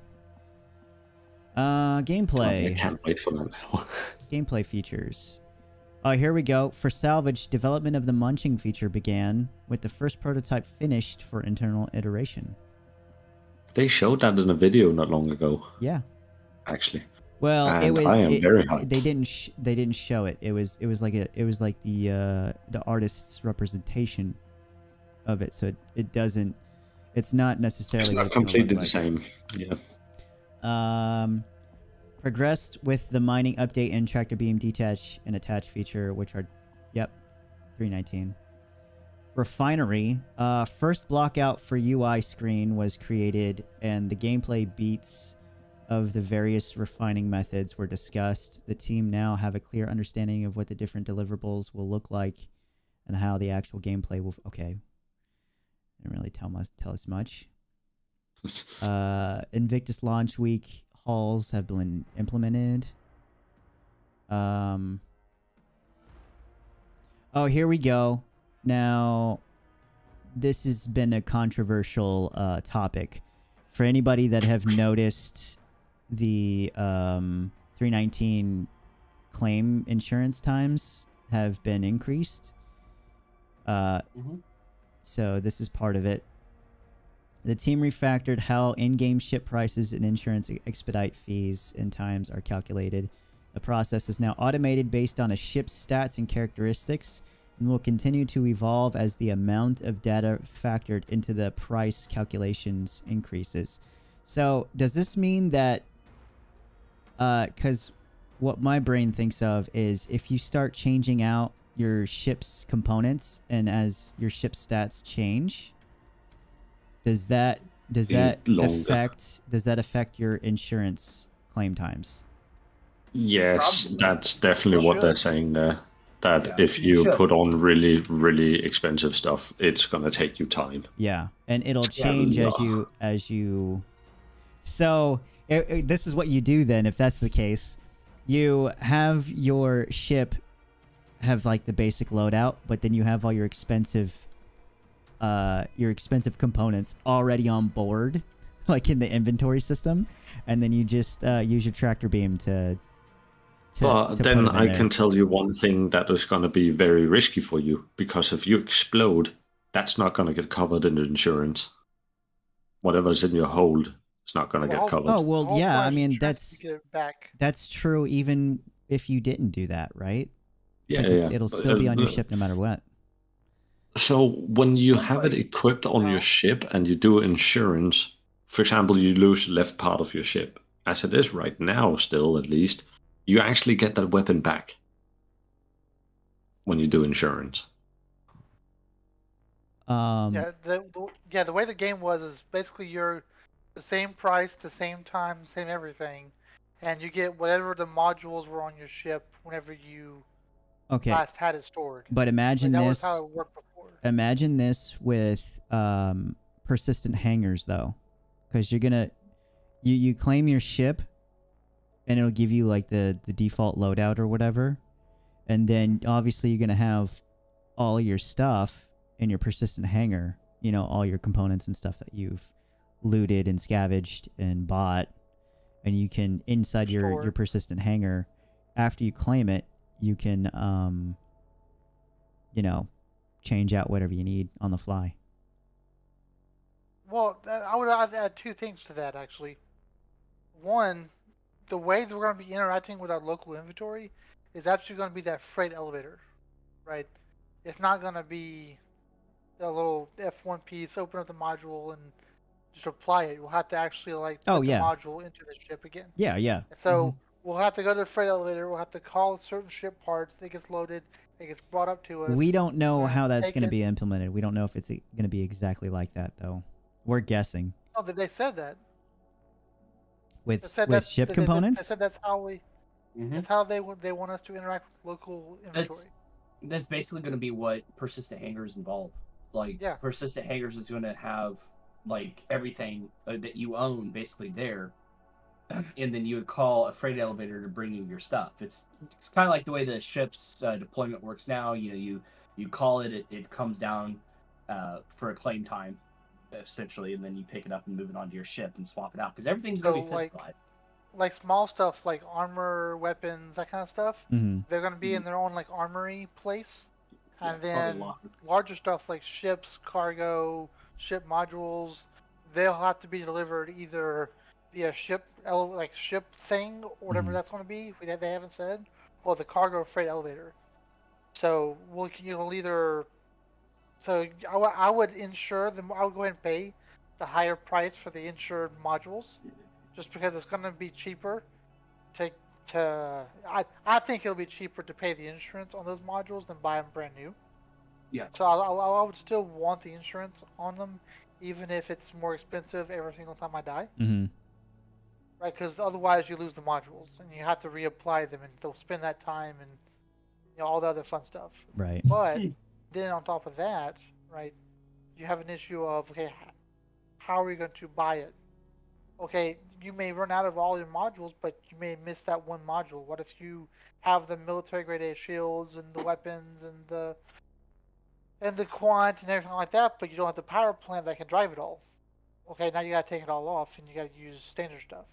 Right? Go ahead, insure it, pay the times you die, and then you'll just have a larger incentive not to die. Right. Okay.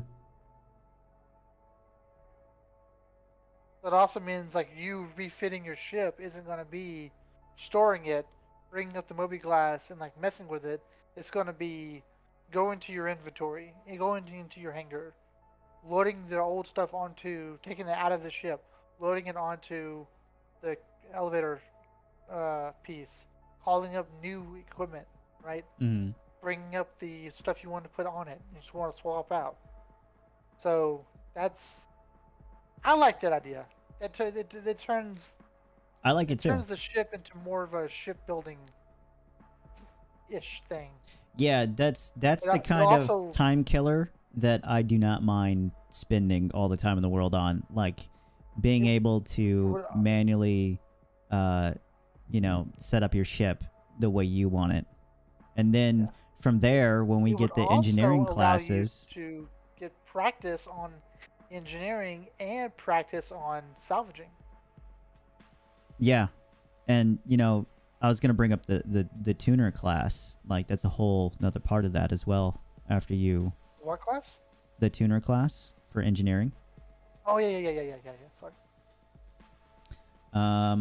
All right. So as a result of redistributing mineable resources, the team completed their initial pass on refineries.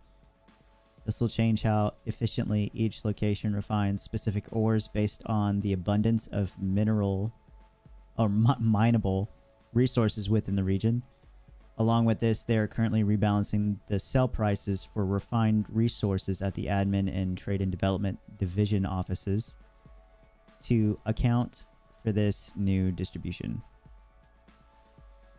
I'm glad they're giving that some major love. That sounds like quant marketing, like the quant piece to it. Yeah, that'll definitely be part of that.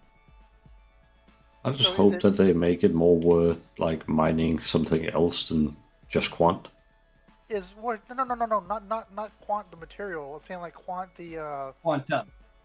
Quantum, the background quantum. of prices. Is that quantum tier 0 in 319? Or is that what it's suggesting? No, I don't think so. We've already had a quantum tier 0 for a little bit now. It's with the fuel and everything, but like they reworked the prices and for all the materials and rocks and whatnot in 319. Is that part of it? It could be. I know that there's some goods and stuff that you can buy and sell that are affected by quanta outside of fuel. No, and they've been very quiet about it. I don't think they're trying to be loud, if you will, because I think what they're trying to do is just test the waters. And I don't think people really caught on. But I think you guys are right. I think that what that phrase, that sentence, paragraph was basically about introducing more quanta into the system. Mm-hmm. I think so too. I think you're right, Zoo. So this is some good stuff right here. Engineers focused on new cargo deck and external cargo loading game loop that will be used to support ships such as the Mist Hull C. This is the first step in a sequence of planned updates to make cargo gameplay more physical and tangible. Fundamental concepts such as the cargo warehouse and asynchronous buy and sell orders not only support the Hull C, but will be important elements to manual cargo loading within hangars. All right. Oh, this is cool. Mission features team began adding all ships into the enemy spawn pool. So they could potentially get Redeemer. We could potentially get into some more dicier situations with AI. I'm actually happy to hear that. Yeah. What do you mean?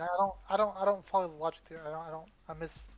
So instead of just always getting like Drake Cutlasses to fight, or always getting Hurricanes, you'll get Ions. You'll get Redeemers. Anything. Redeemers. Anything. Now Probably it doesn't. Depending on the mission type. Depending on the mission types, it's not just going to be like random where it's just going to send in a Retaliator into Ghost Hollow, you know. But yeah, that would have been funny though. I would have enjoyed it. Yeah. What happens when you have that hammerhead come down? Like, well, fuck. Oh yeah. Well, see, that's where you run away and you come back in an eclipse. We used a tool to pit all ships against one another 1,000 times to determine a difficulty progression. Wow. That's interesting. That's pretty fun. Say what? We used a tool to pit all ships against one another 1,000 times to determine a difficulty progression. So okay, so basically...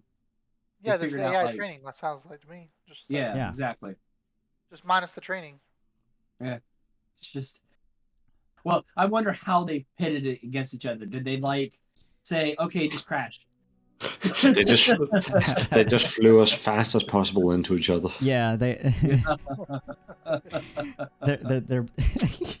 God damn it! It was just jousting. They're practicing their ramming skills. Oh my god. M50 don't need no help. Okay. Let's see. Work continued on salvage missions.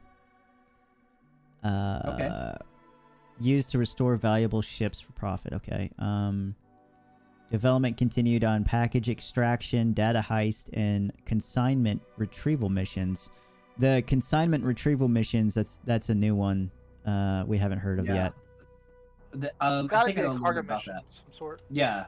It's like you got to go pick up this specific object and bring it to me. Yeah. That's what that is. So like, oh, my daughter's pony's lost on Aberdeen. Can you go pick it up? Mm-hmm.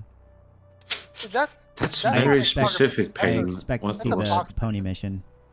Was that a personal problem, Payne? We need like 5 tons of steel for X, Y, or Z. That sounds more like consignment. Yeah, probably that too. That's probably a better representation of it. But like, you know how CIG is. They'll take something they've already done and iterate on it and talk about it like this and like upgrade it basically. I just would like those data heists actually. Then the Drake Herald would actually be useful. Okay, so there's some pretty... this isn't very interesting for most people, but it's important for graphics, VFX, and Planet Tech. A series of performance and compatibility improvements were made to the core renderer, including removal of some legacy CPU and GPU buffer management synchronization, and some hangs with Nvidia drivers were fixed. The team also began moving volumetric fog and gas clouds to Vulkan. So more Vulkan stuff. Currently looking to enable the feature following essential compatibility, functionality, and visual quality control fixes. So is Vulcan actually a planet? No. No. No. No. Well, in Star Trek, yes, but in here, no. Vulcan is a graphics rendering engine that has. Oh very yeah. light APIs. Oh yeah. It's because. Yeah, I forgot that that system was called that. It's because the first thing I thought about was the ship that they also named that. Oh yeah. The absolute unit I want. It's the Vulcan renderer is actually a third party produced by a whole different company. It's nice we're finally getting some variations to the clouds, and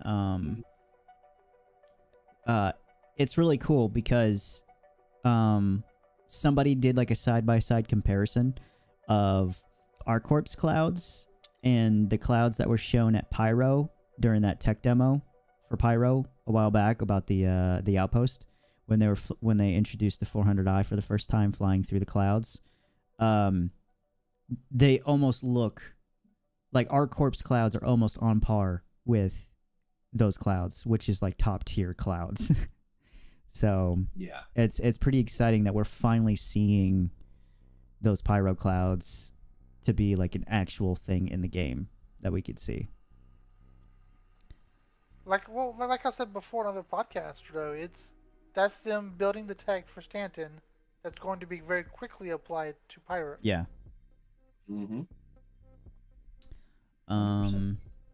Oh, here we go. UI Tech graphics team made considerable progress on the interior map feature. The map's core visual features were completed, with the current focus on performance improvements and poly count optimization. Temporal super resolution prototype was integrated too, paving the way for improved resolution and clarity across the entire game. Please fucking change the map. Just do it. Mm-hmm. Ongoing development of FireTech. New shared resource manager now efficiently manages 3D texture data across multiple fire emitters associated with a single voxel grid.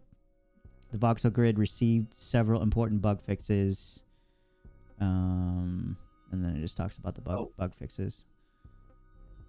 This is to the audience. Anybody who's ever said, why don't they switch to Unreal? There's your temporal super resolution right there. That's an Unreal product.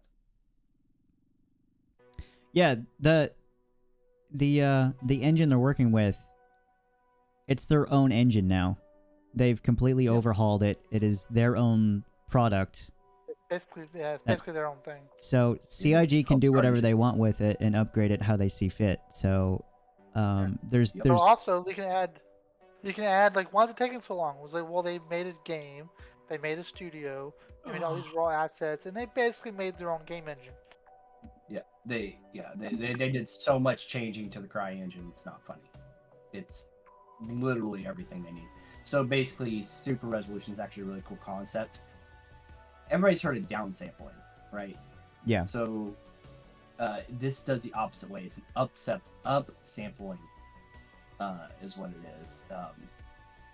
And so the best way I can tell you how it works is it's a conversion. It's a frame conversion.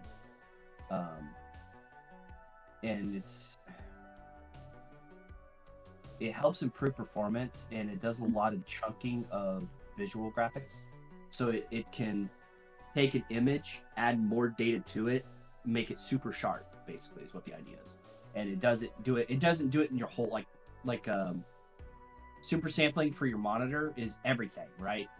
But the temporal one that Unreal does, and probably what they're doing, is per texture. So it's entirely different, but really cool. Actually pretty hard to do. Yeah, I hope that just kind of helps answer anybody who had the question on that one. So it's also better than anything. This to me seems kind of important. Again, a not so interesting topic, but the Online Services Montreal, in addition to bug fixes, performance improvements, and updates in the login flow code, The online services team completed work on the changes to long-term persistence. We rely on long-term persistence for players to be able to transfer aggression between releases. LTP had to be completely rewritten for persistent entity streaming. As the old implementation had fundamental issues, it would not fit with the concept of full persistence.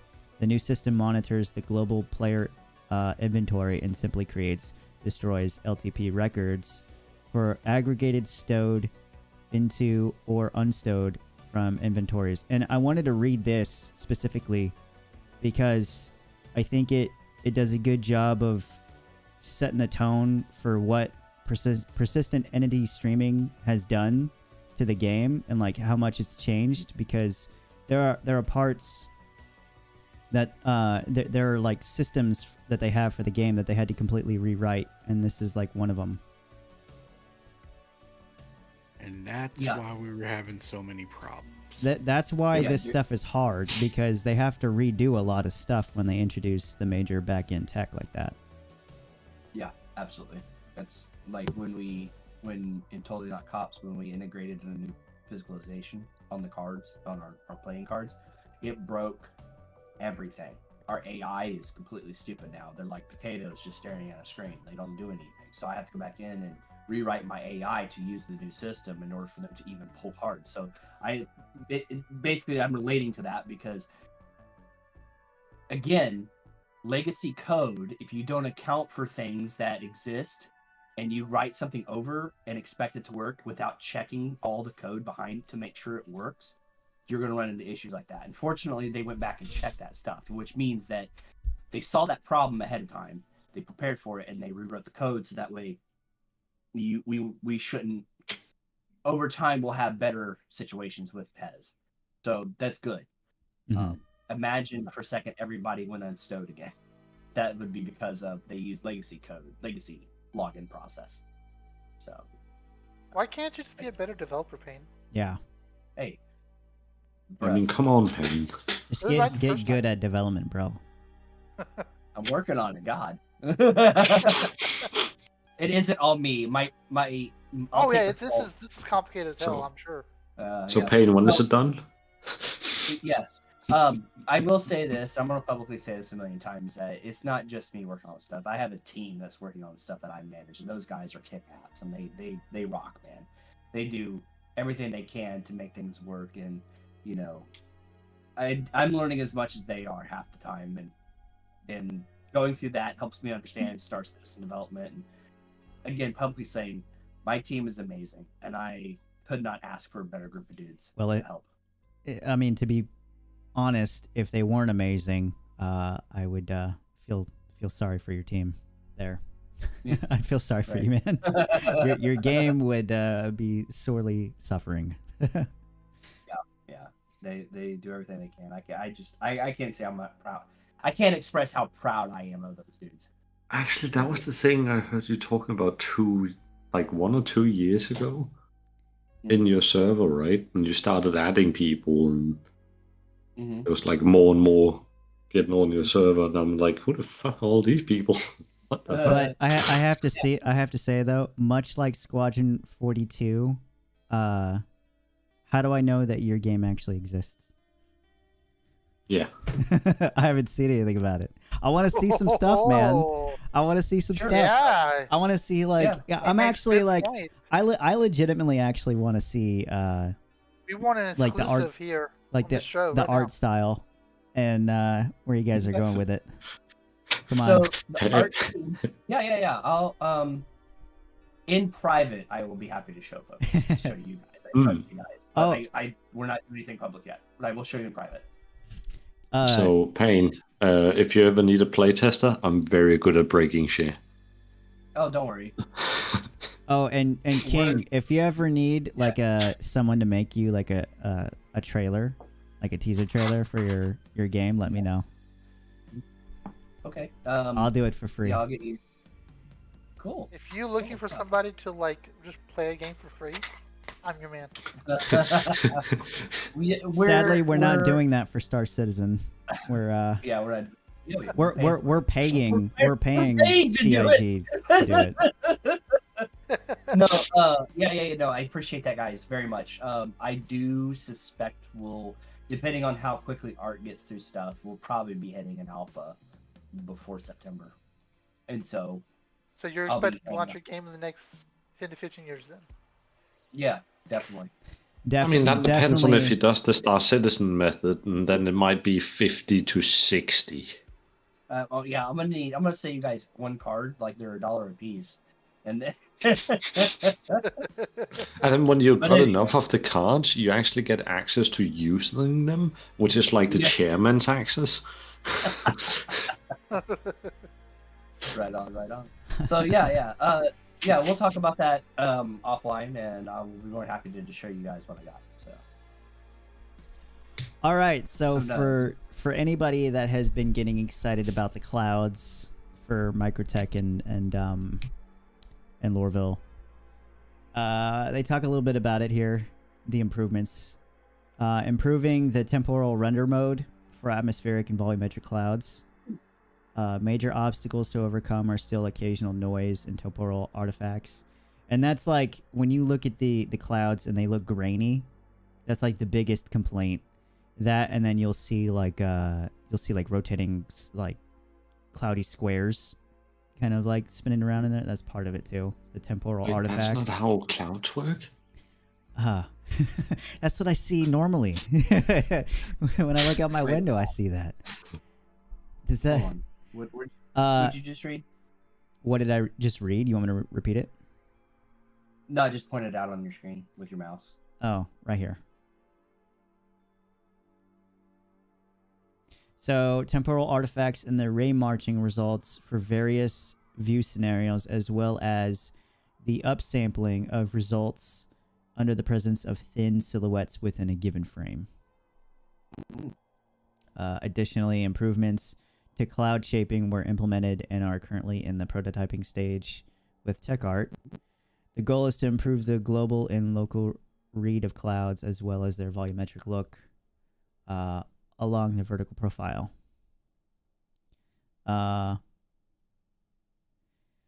Changes should help break up tiling and overcome certain shaping issues. There are limited degrees of freedom when building a 3D volume from noise set of 2D textures. Yep, okay. Trying to create parcels that are noise shapes, basically. Do you guys know what the Odin tool is? Have you guys heard that before? No. There's a, let's see, this looks important. Systemic Services and Tools team progressed with the Service Beacon refactor, which I didn't even know that the Service Beacons were getting a refactor. Completed several bug fixes for 18.2. Also completed various shop optimizations and began prototyping mission markers for bounty hunting. So like bounty hunting is coming along very well. They're currently preparing to work on the virtual NPC service. Ooh. Oh my.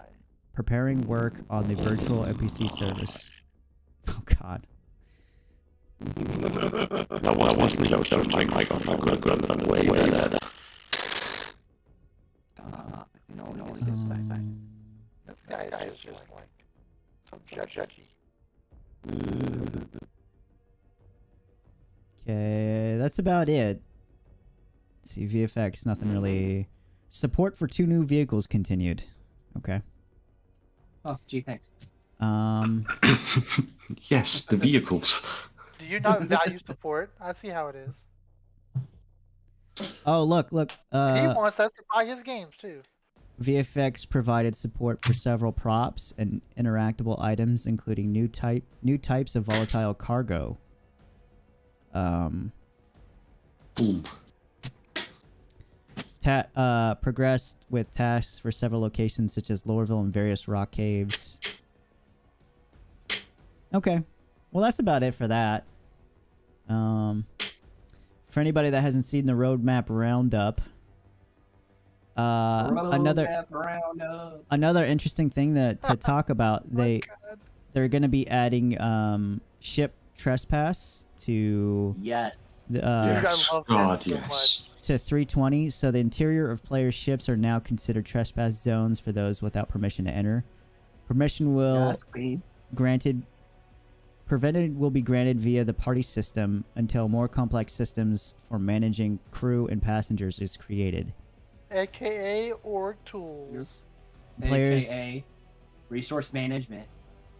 Players trespassing aboard the ship can be attacked by the owner of the ship and any player in their party without fear of committing a crime. Now, does this mean that the person who's getting attacked, does he have the chance to defend himself too, or is he not going to be able to take out his? So basically, Probably. So my understanding, can I just do this quick? My understanding from this is the trespassing is probably going to be very similar to trespassing on bases or bunkers, right? There's not an instant crime stat to being on board, right? You don't necessarily get notified immediately, but if you do fire on them, you do get a crime stat at that point. That way you're eligible for a crime stat if a comms beacon is nearby. Yeah. If that makes so sense. how I'm actually seeing this is so for example, someone stows on your ship, you're flying out, and they are on your ship. I'm actually thinking that they take it more to the extreme. You're not allowed to be there. You're probably getting a notification that you are trespassing on the ship. Yeah. Yep. As soon as you get that, that guy that owns that ship and any of his party members can kill you. Mm-hmm. Because you need to, Well, so you have to, in this situation, if someone is stowing on your ship, now think of it in this way. If they're there, they're most likely going on a malicious intent, so they're probably going to kill you on the spot. If you have to wait for them to shoot you, you're done. Yeah. Yeah. That doesn't make sense. Why not? Because if he fires first and he has a shotgun, you are dead. We're saying that's the whole point of like giving the defender, the owner of the ship, the advantage there. Yeah. Yeah. So you. If the person that's trespassing. Yeah, that's what I'm saying. I'm saying that it's the person that's trespassing is not gonna like have to shoot first for the ship's owner to kill him. That makes sense. Yeah. That's what Zanzel was saying in the beginning, but I understand. But I've known Zanzel a long time, so I understood what he meant. Yeah. So, but no, he's right. Like it's the same concept as castle doctrine in your house. Somebody enters your house who's not supposed to be there. It doesn't mean they have to shoot you. Yes, correct. They don't have to shoot you. You could accept the trespasser and say, "Fine, you're just riding with us now." Yeah, and you have that option too. But it gives they sort of like this is giving them a reserved right to shoot first, without legal consequences. Yes. Yep. Yes. And that's what I think is wrong in my country, because we literally have to wait for them to shoot at us, and then we're allowed to shoot with the same caliber and same amount of bullets back. What country do you live in? What? Denmark. Yeah, in Denmark you have to be attacked to be able to use the same force back. Right, equal force. That's their laws. Like equal I think Zanzel was force. telling me, yeah. So what Zanzel said to me, and correct me if I'm wrong, Zan. Like if you have an axe and they have a gun, you're okay. But if they have an axe and you have the gun, you can't use your gun. Yep. You're not allowed to. You are now using more force that they would have done towards you. So you are more in the way of trying to kill them, which doesn't make sense. Because it's still a fucking If your axe. life is in danger, your life is in danger, period. It doesn't matter but- how it's being endangered. Like, you should be able to protect yourself at all. Would you rather be dead or would you rather be in jail? Yeah, but this is the problem. You can technically still get charged for murder, even though he was swinging at you with an axe. If you used a gun. That's just the state, though. There's nothing like states are not. That's an entire country. That's the entire country of Denmark. No, that's the government enforcing that. I'd be willing to bet a significant portion of your population, or a decent amount of it, actually disagrees with it. Oh yeah. Oh, absolutely. Yeah. So that's the state. The organization your quote unquote. Oh, rulers, I see what you're saying. I see what you're saying. My bad. I see what you're saying now. You're talking about the people running the show. Yeah, the people who live in your country is not the same thing as the people running the country. Right. Sorry, people running your country is not the same thing as people living in your country. Wait. There's a difference. All right. But yeah, it's literally law-wise. So. Yep. All right. So we have they talk about the new mission here that we talked about in the monthly report. It says the new missions retrieve consignment. It doesn't really talk about it too much. It says players are tasked with locating critical items in consignment lists, then safely extract them. So you're just bringing something somewhere else. So it was the pony idea. I still think that thing is a personal thing, Pain. No, it's not. And then, of course, the whole C for 320. Yeah. Yes. And that's it. So, that is it. Oh, Pain is already waiting for the C. Yeah. Yeah. Oh yeah, also Pain. Yep. All right, so today we went over the new player experience. We got to go through the first 30 minutes of the game, and there's some things that they need to work out, but overall it's been really good. It's a good first step for people, and I want to remind people that the first 30 minutes is not supposed to be extremely in-depth, so it's not going to have everything. But there are some key features missing in there, like showing you how to get into your inventory and putting on a helmet. Other than that, it's not too bad. We went over the monthly report and got to talk in depth about some of the stuff in there. And then we went over the roadmap roundup for what's committed for 319 and what's been added on the progress tracker for 320. The guests that you've heard in the background, that's King Pain, Zanzil, Zugzemimi, and Shadow Spectre 11. So, yeah, good people. I do a podcast with them every week. But other than that, I appreciate everybody for coming in, hanging out with me. I hope you guys enjoyed. And I will be starting another stream here soon, probably getting in and trying out the Ghost Hollow PvP mission and some other stuff in 319. So thanks again, everybody, for joining me. And I'll see you in the next one.